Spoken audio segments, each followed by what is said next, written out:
Ça, du chocolat, jamais de la vie. C'est un échantillon de pétrole brut. Du pétrole? Dans une vieille mine d'or? Eh oui. Comme si nous n'avions pas assez d'un seul mystère à résoudre. Et que devient là-dedans notre mystérieux chercheur d'or? J'ai la nette impression qu'il va réapparaître bientôt. Empruntons ce magnétophone. Mon vieux Samy, on va avoir besoin de toi. Professeur Poole, qu'éprouve-t-on en état d'hibernation? Eh bien, c'est un état très voisin du sommeil profond. Le temps ne compte absolument pas. La seule différence, c'est que l'on ne rêve pas. Alors, Karl, il n'y a jamais eu jusqu'à aujourd'hui un seul exemple d'un superordinateur de la génération des Karl ayant fait une erreur, c'est ça? C'est inconcevable, Frank. Le superordinateur Karl est le summum de la perfection cybernétique. Il faut qu'on se réunisse à nouveau. Ce sera sans doute la dernière fois. Profitons de ce que nous sommes assez nombreux pour ça. On a payé ce lynchage 3 fois. Est-ce qu'il va falloir payer encore? Nous l'avons payé 3 fois déjà, c'est exact, mais il y a quelque chose d'étrange. Par 3 fois, il y a eu strangulation. Stoney avec un fil de fer autour du cou, Fred étouffé, Messi au bout d'une corde. Tous les 3 ont été étranglés. Qu'est-ce que vous dites? Attendez, j'ai pas entendu. Qu'est-ce que vous avez dit? Vite, vite, tourne à droite. Pourquoi faire? Steve, tourne à droite dans G Street. J'ai vu une apparition. J'ai vu une déesse. Dépêche-toi, rattrapons-la. J'ai rien vu. Je t'en prie, Kurt, on va pas passer la nuit à tourner en rond pour te trouver une fille. Mais Laurie, crois-moi, je viens d'apercevoir la plus éblouissante des créatures, l'image de la femme idéale. T'essayais de filer pendant qu'elle posait culotte, c'était tentant, hein, mais tu n'as pas affaire à un aveugle. Retourne-toi et reste assis, assis. Attention! Attention!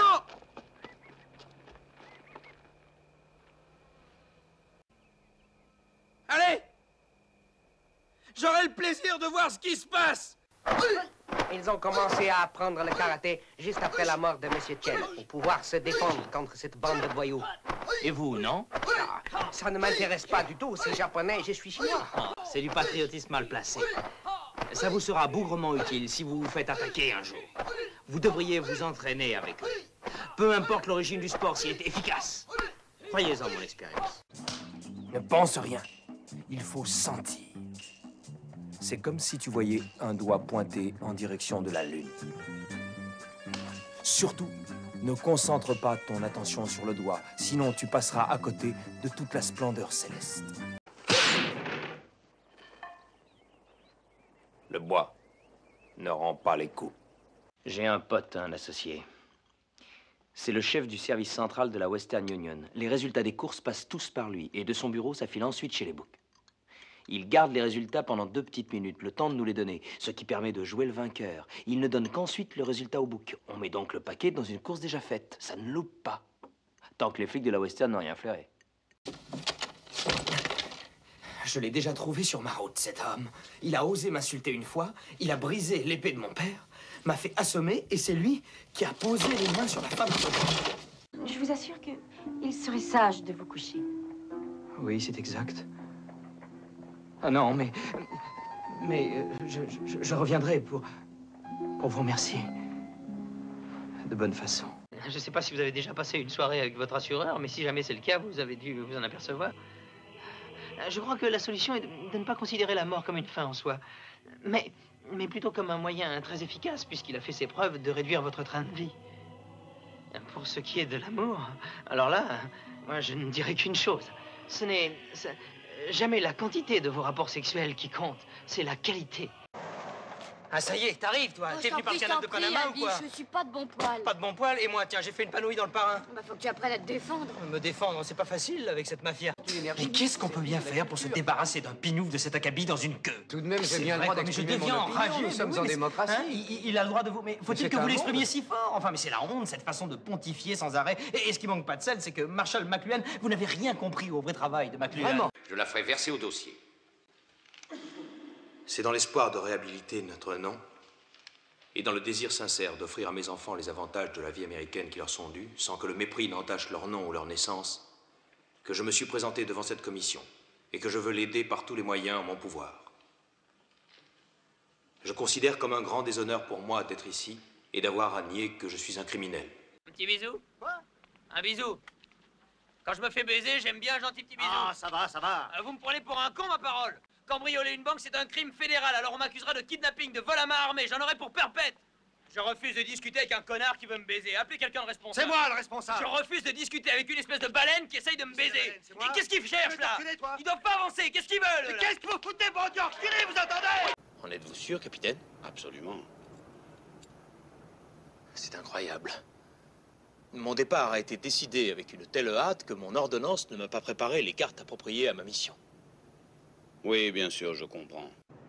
Il est vrai que mes fréquentations ne sont pas reluisantes, mais jamais je ne me suis conduit plus mal que les autres. Et il me faut dire aussi que jamais jusqu'ici je n'ai eu un ami ou un protecteur pour me prouver que j'étais digne d'un sort meilleur.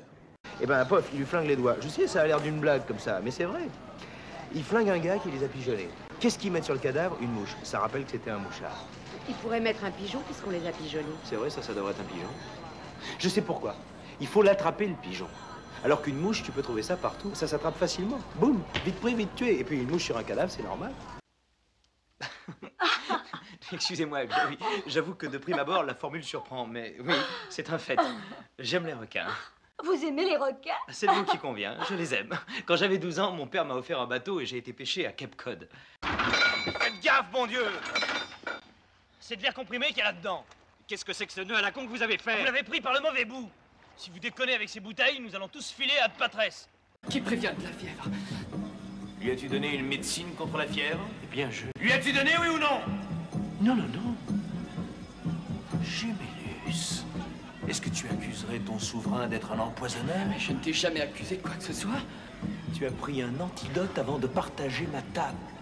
Ce qui revient à m'accuser ouvertement de t'empoisonner, non? C'est logique! Conviens-en! Caligula! Je m'entraîne pour le tennis. Ah, justement, je cherchais un adversaire qui jouerait pas trop mal et qui s'effondrerait au 3e set. Alors je ne peux rien pour vous. J'ai une endurance à toute épreuve. Prouvez-le.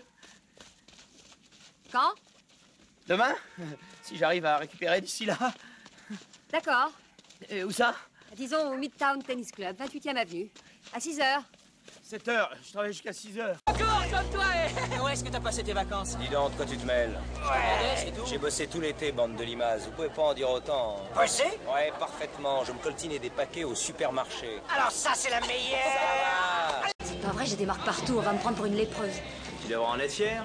Un suçon de Keiki vous garantit que la marchandise est en bon état de fonctionnement. J'ai toujours parlé ouvertement. Afin que le monde m'entende. J'ai enseigné dans les synagogues et dans le temple. Je n'ai rien dit en secret. Alors, pourquoi m'interroger moi? Interroge ceux qui sont venus m'entendre. Alors la télé n'était pas ouverte quand ça s'est passé? Apparemment, non. Mais de toute façon, le portier a dit qu'il l'avait mise en nous attendant parce que, vous savez, les astronautes venaient de passer justement derrière la Lune et ils tenaient à... Je comprends. Mais on peut quand même pas le faire guilloter pour ça. Non. Est-ce qu'il y avait des empreintes? Non, rien de bon. Elles étaient plutôt embrouillées sur la statuette. Les seules qui étaient bonnes sur la télé étaient celles du portier. Juste quand je me disais que j'allais pouvoir partir l'homme en paix. Je me souviens d'un rêve épouvantable où j'étouffais. Et au fait, mais où est-ce qu'on est? Rentre chez nous. Je crois pas que ça risque de t'arriver. Tu n'as pas à t'inquiéter pour ça. On sait jamais. Faudrait te laisser au réfrigérateur. La première chose que je ferai quand je serai rentré chez moi sera de manger quelque chose de bon. C'est une bague, 2 perles parfaites et un cercle d'or. Et c'est la bague du seigneur du Marais, la bague de perles de Calibos. La voici. Voici cet anneau à la main griffue de Calibos. La bague qui lui a été offerte par sa mère, la déesse Thétis. Est-ce la bonne réponse? Est-ce que j'ai deviné? Dis-le-moi. Préparez un festin. Non, pas pour moi. Hélas, il me faut repartir avant d'être portée manquante. Repartir immédiatement? Alors pourquoi être venu? J'avais un cadeau à vous faire. Flash? Je vous avais ouverte à bien des choses, mais de là à passer à la nécrophilie... Je ne vous demande que de me le garder ici, jusqu'à ce que mon père arrive à ses fins avec Dale Ardell. Oui, je vais vous le mettre au frais dans mon garde-manger. Emmenez-le. Hé, Fonzie! C'est sensationnel. J'aurais jamais cru que Fonzie viendrait. C'est pour China, reine de la jungle, qui voulait traîner son ensemble. Où est-ce que j'aurais pu la sortir fagotée comme ça? Au zoo? Tu as jugé inutile de te costumer, c'est ça? Détrompe-toi, je suis déguisé. En Marlon Brando. Mais c'est ce que t'as tous les jours sur le dos? Si je te dis que je suis Brando, c'est que je suis Brando. Admirez la déchirure de mon t-shirt. Hein? C'est pas Brando dans un tramway nommé Désir, ça? L'autre jour, Churchill a dit de lui cette espèce de fakir indien à demi-nu. Ah oui? Je l'ai vu une fois. Vous voulez dire Gandhi? Oui. En Afrique du Sud, ça remonte loin. Je me demande s'il se souviendra de moi. Comment était-il? Il avait beaucoup de cheveux. Nous étions comme deux étudiants qui veulent à tout prix avoir réponse à tout.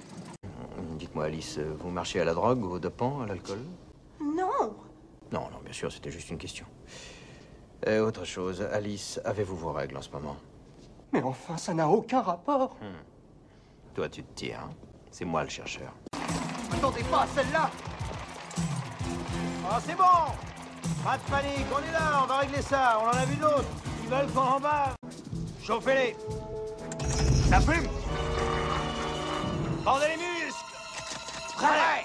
Montrons à cette salope de l'âge de pierre ce qu'on sait faire, nous, les Américains. Je viens vous obliger à tenir vos délais. Je vous l'assure, Seigneur Vador, nos hommes travaillent aussi vite qu'ils le peuvent. Peut-être trouverai-je de nouveaux moyens pour les motiver. Je vous certifie que cette station sera opérationnelle à la date prévue. L'empereur ne partage pas votre appréciation optimiste de la situation. Mais il exige l'impossible. Ou alors il me faut plus d'âme. Dans ce cas, vous pourrez le lui dire quand il va arriver. On roule des mécaniques, hein? T'as un revolver et après... En douille. Toi? Hein?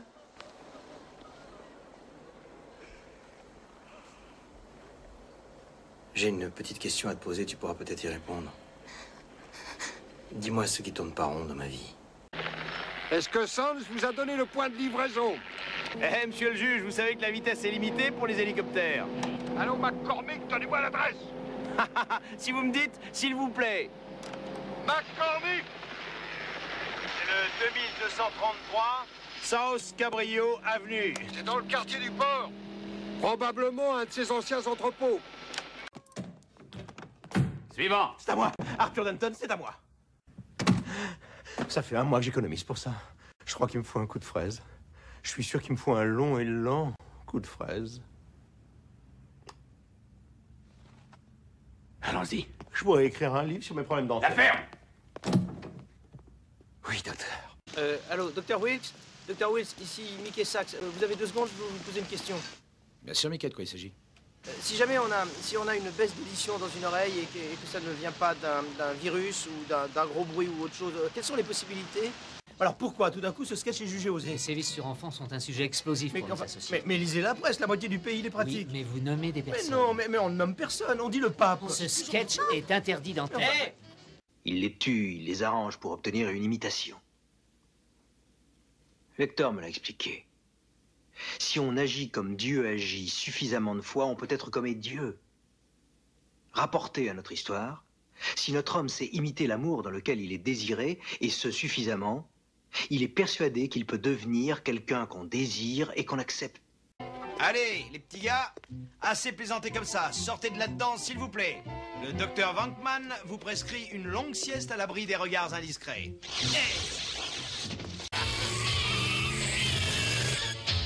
Ah, c'est quand même agréable de reprendre le travail, hein. Où on va comme ça? Dans une maison hantée. Ah, encore une maison hantée? Oui, avoue que c'est formidable. Les 5 derniers appels pour une maison hantée étaient de fausses alertes. Père et fils, scène 1, prise 1. Tu sais, Max, il serait grand temps pour toi de t'intéresser à notre fabrique de cintres, parce que c'est du temps perdu, ta J'ai horreur des cintres. T'as horreur des cintres? C'est les cintres qui t'habillent, toi, et c'est les cintres qui te font manger. C'est les cintres qui paient ta sacrée foutue caméra de bon Dieu de... Max, parle-moi. D'homme à homme, parle-moi. Qu'est-ce qui te perturbe? Qu'est-ce qu'il y a, mon fils? Ces rebelles refusaient la corruption et le vol. Ils avaient foi en la justice que la révolution n'a pas su leur apporter. Quelle déception, quelle amertume! Or, qu'y a-t-il eu de changé entre-temps?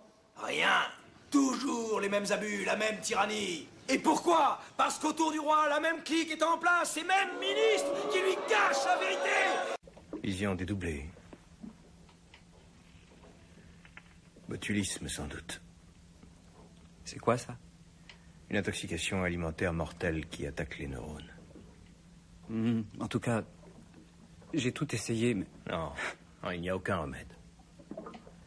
Pas sur un petit bateau à 1200 milles d'un hôpital.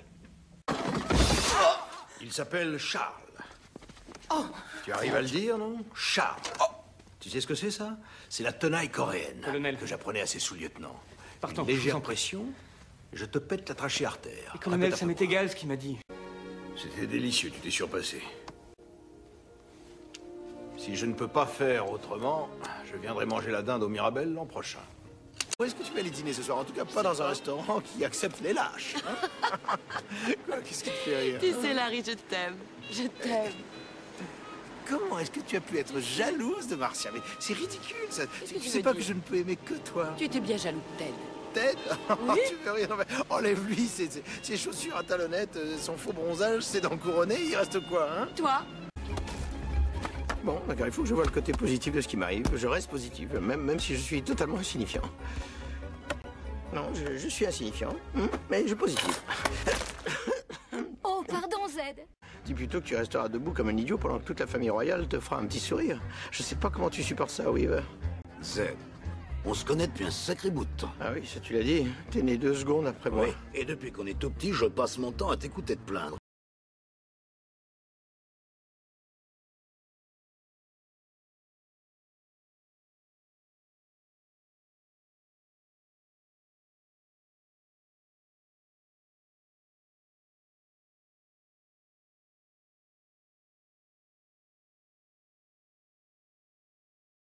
J'ai doublé des choses extrêmement différentes. C'est un vrai jeu d'ailleurs. C'est très excitant à faire pour un acteur. Et j'ai doublé des acteurs extrêmement différents. J'ai doublé Woody Allen pendant 25 ans, Bruce Lee pendant 10 jours. Et j'ai doublé Ryan O'Neal dans Barry Lyndon. J'ai doublé des choses comme ça, vous voyez. Et puis Pacino dans Le Parrain. Bon. Donc à chaque fois, c'est une aventure différente et on regarde le film, et comme c'était la chance aussi que nous avions quelques-uns, Pierre Arditi, moi-même, de faire des très grands rôles dans des très grosses productions, on avait du temps, on avait de la qualité, donc à partir de ce moment-là, et on pouvait faire un travail extrêmement soigné qui, je crois, maintenant a un peu disparu, sauf quelques exceptions. Voilà. Moi, à chaque fois, on me dit tiens, fais-nous Bruce Lee, ou fais-nous Fonzie, par exemple, dans Les Jours Heureux, ou la voix de Woody Allen dans les films de Woody Allen. Je suis incapable de le faire si j'ai pas l'image. Incapable. Ce qui prouve bien que l'acteur ne fait rien d'autre, et ce rien est vraiment emblématique, il est restrictif, parce que toute la vie qu'on peut amener dans un rôle, c'est dans ce mot, dans le rien qu'on fait. Et le rien, c'est à partir de ce qu'on boit à l'écran. Voilà. Quand on boit ces images-là, quand on boit la situation du personnage, on trouve après. On trouve et on se fond là-dedans, et ça devient du mimétisme, et on suit l'acteur. D'ailleurs, on doublait beaucoup à l'époque avec ce qu'on appelait les boucles. Bon, c'est-à-dire que la scène repassait 2, 3, 4, quelquefois 10 fois, 15 fois. Mais au bout d'un moment, on a toujours les uns et les autres eu le réflexe de monter à l'image, comme on disait. C'est-à-dire qu'on savait le texte par cœur parce qu'on avait vu défiler, et puis on était vraiment sur l'acteur. Donc on suivait complètement ce qu'il faisait. Je pense que c'est ce qui donne c'est une fraternité, en fait, entre acteurs.